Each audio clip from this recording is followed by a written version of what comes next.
I move that we terminate the budget hearing of the Office of the President. Is there a second I to the object, motion? Mr. Chair. Mr. Chair, Is let there me any explain the objection? objection. I object, Mr. Chair. So kung ganun, Mr. Chair, na ita-terminate natin ngayon yung deliberations, we are affirming ang pagiging brat ng Vice President. And in fact, Mr. Chair, pinapalabas natin na nagsisinungaling yung mismong Presidente. Allow me to reiterate my prior motion that the statement of the Honorable Raul Manuel, specifically the terms pagsisinungaling, be deleted from the records. The statement that I quoted comes directly from the President. Na-quote po yan sa media. And Mr. Chair, the actions of this committee will determine kung totoo ba yung sinabi ng Presidente o hindi, Mr. Chair. Again, we want all agencies to undergo the fair process. So supposedly naman, kung aprubahan din naman eventually yung budget, then dapat masagot lang po yung mga tanong, Mr. Chair. Point of Ang dami order, pong mga Mr. Chair. We have already hinahanap na decided mga sagot that is ng Mutan Academy. mamamayan, Mr. I Chair. therefore As part of the long-standing tradition and practice of the House of Representatives and Committee on Appropriations to extend parliamentary courtesy of the Office of the President I object, and Mr. recognition of Chair. his distinguished role and significance in government, I move that we terminate the budget hearing of the Office of the President. Is there a second I to the object, motion? Mr. Chair. Mr. Chair, Is let there me any explain the objection? objection. I object, Mr. Chair. Yes. objection. Yes. Mr. Chair, I object dahil sabi po ng Presidente, all government agencies undergo the same process tuwing budget deliberations bilang sagot sa Office of the Vice President, Mr. Chair. So kung ganun, Mr. Chair, na ita-terminate natin ngayon yung deliberations, we are affirming ang pagiging brat ng Vice President. And in fact, Mr. Chair, pinapalabas natin na nagsisinungaling yung mismong Presidente by evading the process of Congress na mag-undergo ng scrutiny, Mr. Chair. Please take back your statement na nagsisinungaling yung Presidente. No, That is Mr. Chair, uncalled that for. would depend on the decision of this uncalled committee. for. Kasi That on is the record uncalled yun, for. Mr. Chair, sinabi Mr. yun ng Presidente, Chairman. Mr. Uncalled Chair. for. Mr. Chairman, Yes. I move that we delete the statement nagsisinungaling ang Presidente. That's very unparliamentary. So move, Mr. I did not say that, Mr. Chair. I said Okay, that order, would please, depend order. on the actions of this Order. committee, Mr. Chair. Yeah, but we have to delete that portion where you're insinuating that there will be pagsisinungaling if we follow tradition. No, because everything that is tackled in this committee and everything in the House is voted upon by the majority. So whatever the majority rules on does not mean that there is pagsisinungaling. It is just the will of the majority by which a democracy performs. Okay? So since you have an objection, we will now divide the House. All those... Yes. Yes, you're correct.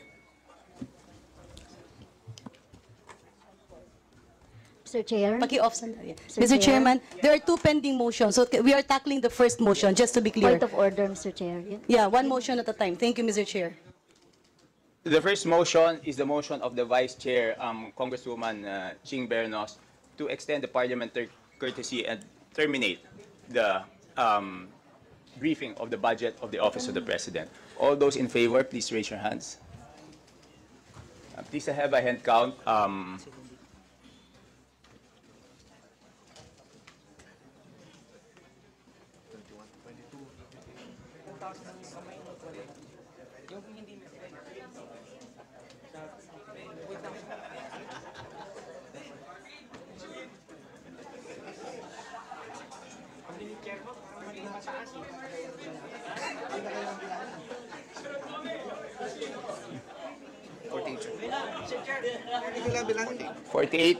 Forty-eight are in favor of the motion. How many are against the motion? 48 are against, and 48 are in favor, and 3 are against. The motion is carried. The budget of the Office of the President is hereby. Point of order, Mr. Chair. Yes, what is the point of order? Yes, Mr. Chair. Mr. Chair, Section 104, questions of privilege, Mr. Chair. Questions of privilege are urgent matters directly and indirectly and principally affecting the duties, conduct, rights, privileges, dignity, integrity, or reputation of the House of its members, individually or collectively, subject to 10-minute rule. Every member has the right to raise a question of personal or collective privilege, Mr. Chair. Gusto po naming makapagsalita, gusto po naming makapagtanong mula sa Makabayan Block dahil meron po kaming mga crucial na tanong kaugnay dito, like the foreign policy, like the Kibuloy issue, like the unprogrammed appropriations issues, Mr. Chair. So, Mr. Chair, pwede po bang mag-ruling kayo doon muna, Mr. Chair? Yes, the chair will rule on the point of order. No? According to Section 105, the definition is correct. But this is not the proper venue to raise a question of privilege. The proper venue to raise a point of privilege is the plenary. So, Congressman Brosas, you can raise your question of privilege this afternoon at 3 p.m. at the plenary.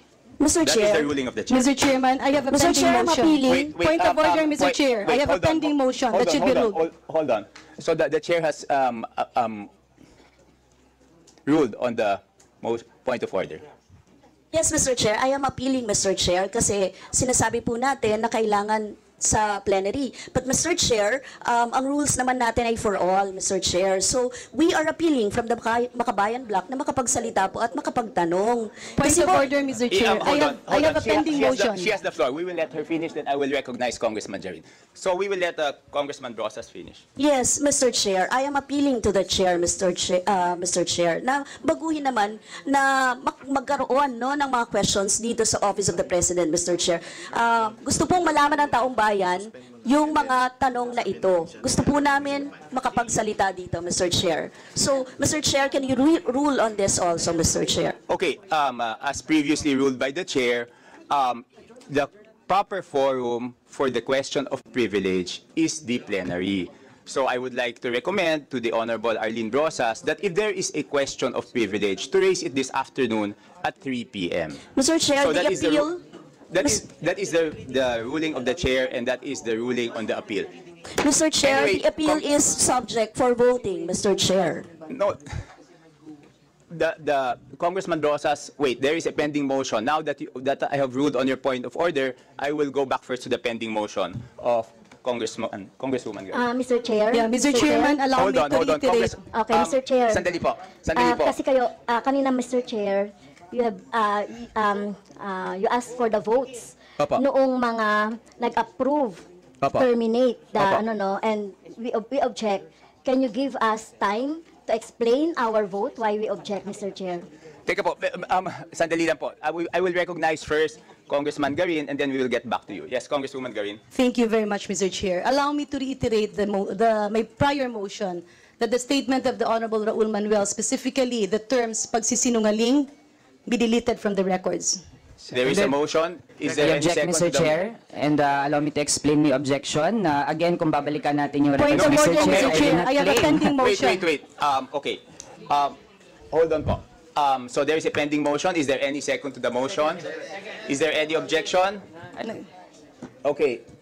Now we will divide the House. Secretary, please count.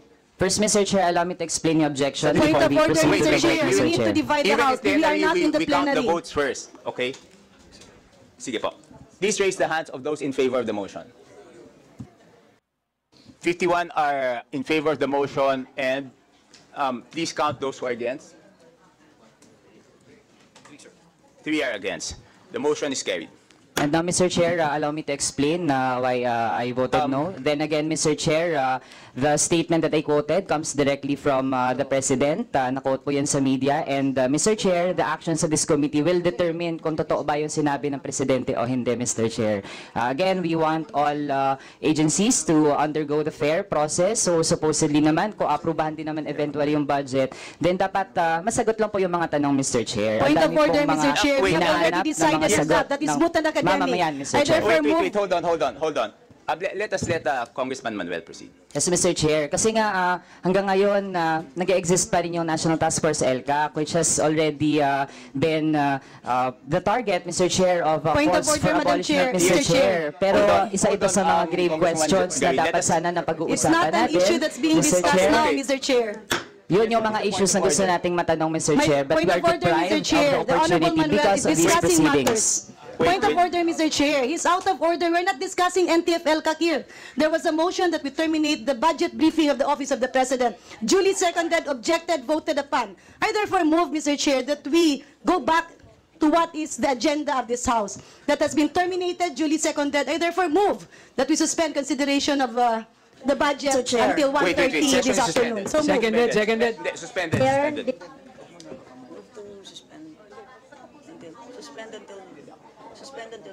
hindi kami mabigyan na. Mr. Chair, so we object. Di ba sinabi ko kanina, meron akong motion that we object. Okay. Mr. Chairman, with due courtesy to the Honorable Manuel, because I believe they would like to have a manifestation, I move, allow me to withdraw my motion to suspend the budget briefing, and it's until 1:30. So therefore, I withdraw that motion, Mr. Chair, to allow the quick manifestation of the Honorable Manuel. Yes, but before I allow the Honorable Manuel to make a quick manifestation, again, I will state that the statement of the Honorable Manuel, wherein he said something like the actions of the committee will reflect on the President, does not follow, because we're a co-equal branch of government, and the President cannot dictate on this committee or in each congressman the wills of each congressman. And whatever happened here today is the will of the majority. So I just want to clarify that. Yes, Honorable Manuel has 2 minutes to make a manifestation. Thank you, Mr. Chair.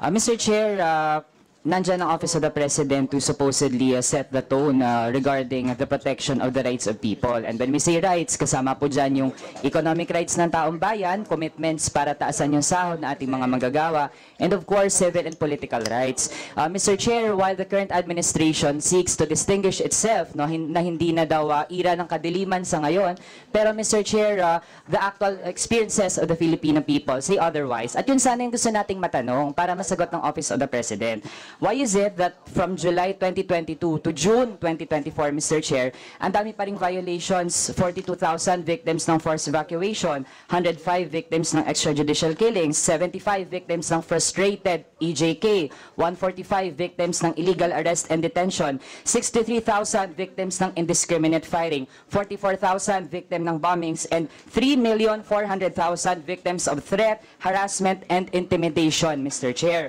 Also, Mr. Chair, mas mabilis yung rate ngayon ng mga nagiging biktima ng enforced disappearances, yung mga desaparecidos under the current administration kaysa sa former administration, Mr. Chair. So if we did not grant parliamentary courtesy, supposedly, hindi masasandal ng ganito yung mga pinadala ng Office of the President, Mr. Chair. Kaya naman, once again, all of these, alam natin, coordinated po yan ng National Task Force LCAC, of which yung chair mismo ay ang presidente. At contrary sa sinasabing na-achieve na ng NTF-LCAC yung goals niya, Mr. Chair, nagdadag pa ng mga member agencies, namely CHED, DOST, tsaka Department of Migrant Workers, Mr. Chair. Kaya naman, hopefully, ito yung mga hinahanap ng taong bayan natin. Bakit ganito pa rin hanggang ngayon? Nasaan po ang pagbabago? At ito ang popondohan natin through the 2025 National Budget, Mr. Chair. Yun lang po. Salamat. Very much, Congressman Manuel. Congressman Rosas, will you make a manifestation? Yes, Mr. Chair. Mr. Chair, sabi ko nga kanina, we have crucial questions about the foreign policy, Mr. Chair. Very concerning po yung pagdikit ng gobyerno sa US sa kabila ng tumitinding girian sa West Philippine Sea. Yung pagdami ng EDCA bases, balikatan exercises, war-provoking missile systems sa Ilocos Norte, tapos yung Agreement for Cooperation in Peaceful Uses of Nuclear Energy o 123 Agreement. Parang ready sa giyera ang gobyerno o nanguupat. Mr. Chair, gusto rin naming matanong, will the government go after those who aided Kibuloy? Kasi kung matatandaan, sabi ni former President Duterte, alam daw niya kung nasaan si Kibuloy, pero secret lang daw. Si VP Sara Duterte, sabi niya, nasa langit daw. Obstruction of justice ito. Third, Mr. Chair, isinala nga natin ang Office of the Vice President dito, tapos ngayon nagbibigay ng courtesy sa Office of the President. Double standard dito. Nade-deprive ang mga mamamayang Pilipino na malaman paano ginastos ng Presidente, pinakamataas na opisyal sa Pilipinas, ang kanyang pondo. Nakakabahala ito dahil maraming tanong ang taong bayan. Isa na rito ang pagtaas ng unprogrammed appropriations. Noong 2023, nakita ang pagtaas ng i-allocate na pondo sa unprogrammed appropriations mula sa 2023 NEP na 588 billion, naging 807 billion sa 2023 GAA. At 332 billion dito ay napondohan. Sa 2024 NEP, bigla na lamang lumaki ang UA mula 2024 NEP na 281 billion, naging 731 billion sa 2024 GAA. 168 billion dito ay napopondohan na mula January to July 2024.